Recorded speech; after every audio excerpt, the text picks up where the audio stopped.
There is a new thing, a new kind of phrase, new idea out there in real estate. It's not a novel idea. It's just kind of being named something different. I am recommending to my clients right now a maintenance inspection, and what that is essentially it's a regular inspection by a certified inspector, like if you were buying the house all over again. Many of you have bought homes without inspections, and in that case, it's even more important to think about the idea of, hey, so there's multiple scenarios that I'm advising my clients to get these maintenance inspections and go over them in this episode.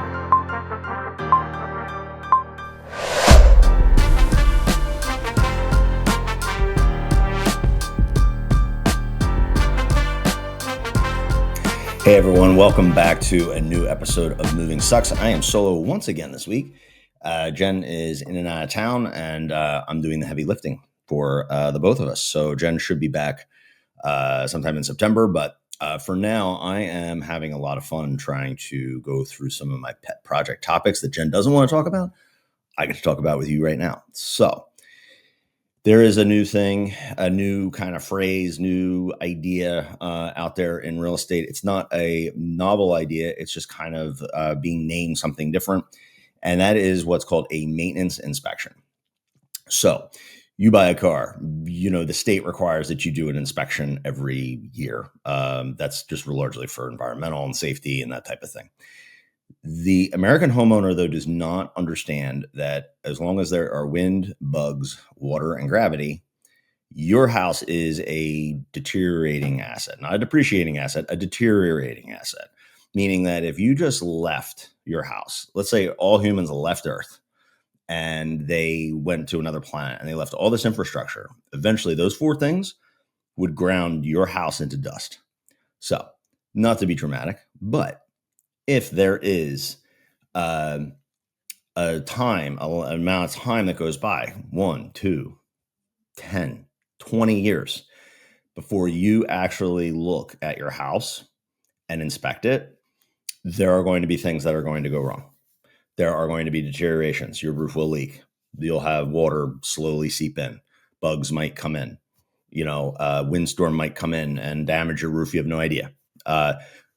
I am recommending to my clients right now a maintenance inspection, and what that is essentially it's a regular inspection by a certified inspector, like if you were buying the house all over again. Many of you have bought homes without inspections, and in that case, it's even more important to think about the idea of, hey, let's get a baseline on the property just to see where we're at. So there's multiple scenarios that I'm advising my clients to get these maintenance inspections, and I'm going to go over them in this episode. So if you have ever heard of this, leave a comment about it. If your inspector does this, even if you're in the Philadelphia area or not, I'd be interested to know if your real estate agent is suggesting this, because the worst thing in the world when you go to list a house is you think the house is worth something. You get it under contract, the buyer's excited, the seller's excited, and then the inspection is a complete disaster. Now, this isn't going to be talking about pre-listing inspections. I think there's times for that and there's times when not to do that. This is largely where you can stay on top of the maintenance of your home in a spoon-fed way, instead of some acute thing occurring where you go up into your attic for something and there's mold everywhere because the roof has been leaking or the soffit vents have been clogged and you had no idea. There are several reasons why this would, there's several scenarios, like I said, with my clients that I'm going to go over with you. One is, if you bought your house without an inspection, there is a good chance that, since that time, things have deteriorated. You might have had what's called a showing inspection, which is the inspector came through and looked at everything, but didn't do like a formal full inspection with a report and all that. If that happened 2-3 years ago, maybe it's a good idea to have your inspector back out, get a report, and kind of what we call establish a baseline on repairs, or something to monitor, or like, hey, your roof is, probably got another 5 years in it. It allows you to start to budget. That's a good idea. That's a good scenario. Another scenario is if you're not going to move at all and you are going to be there forever. That is a really good opportunity to again, establish a baseline on where everything is at. It'll allow you to almost do what's called like in HOAs, it's called a reserve study. It allows you to get an idea of how old everything is, budget for replacement down the road, kind of piecemeal contractor and timelines out. That's a great time to do it. Another time is before you do a major renovation. So if you are going to put an addition on your house or a pool complex or renovate your kitchen and bathrooms, some big, large expenditure, it is a good idea for you to get a look at the rest of the infrastructure before you go and expend all that cash. Because let's say you go put $150,000 in a pool complex, but you don't realize your roof is leaking, or you don't realize that something else is going on that needs your immediate attention.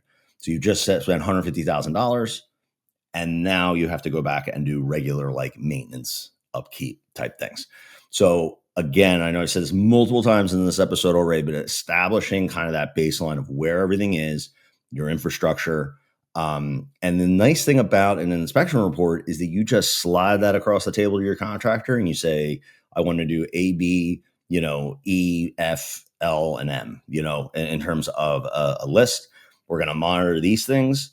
And when you go to do major projects, or you go and you want to take a look at these old defects, it gives you like a snapshot in time of like where it is, so it's a really great home maintenance hack to do one of these maintenance inspections. And I think that one of the main reasons that people don't like doing them is because they are afraid of what they're going to find.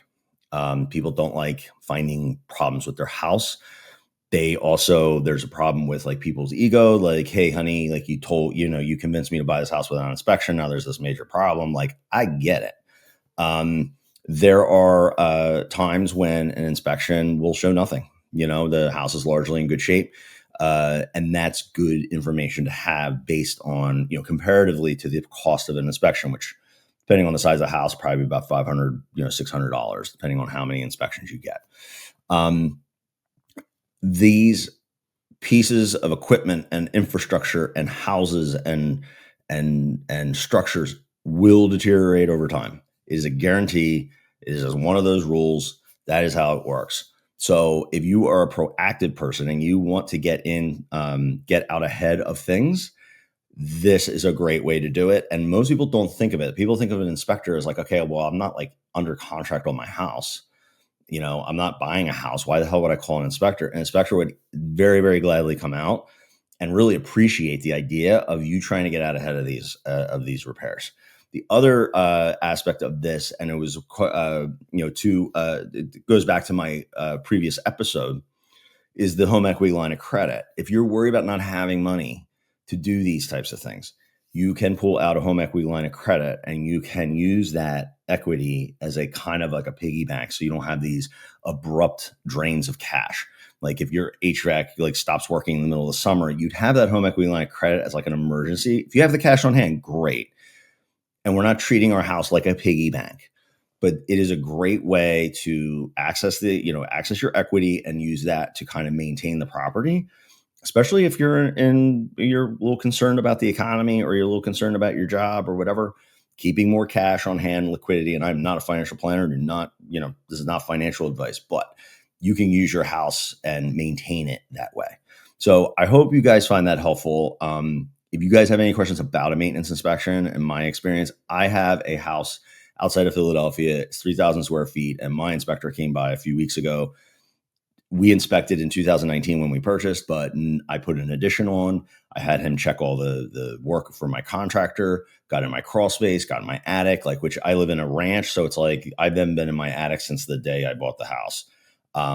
Checked all the HVAC, everything, and everything was pretty good. Wasn't super scary, but I can tell you about my personal experience, and the experience of my clients, that it's almost always great information to have.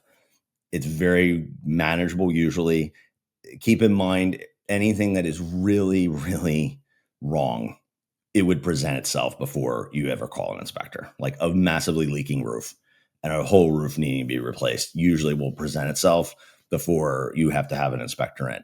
This is about catching start the beginnings of defects, but also it's about getting like a kind of a start point on repairs, maintenance, upkeep, that type of thing. So I hope you guys find that helpful. Just another like little hack. It has nothing to do with real estate. I don't get paid for it. We don't get any kind of like kickback or anything like that. This is just about bringing good information to the homeowner, especially if you're not going to move. This is a great idea. You inspect your car, so you should inspect your house. See ya.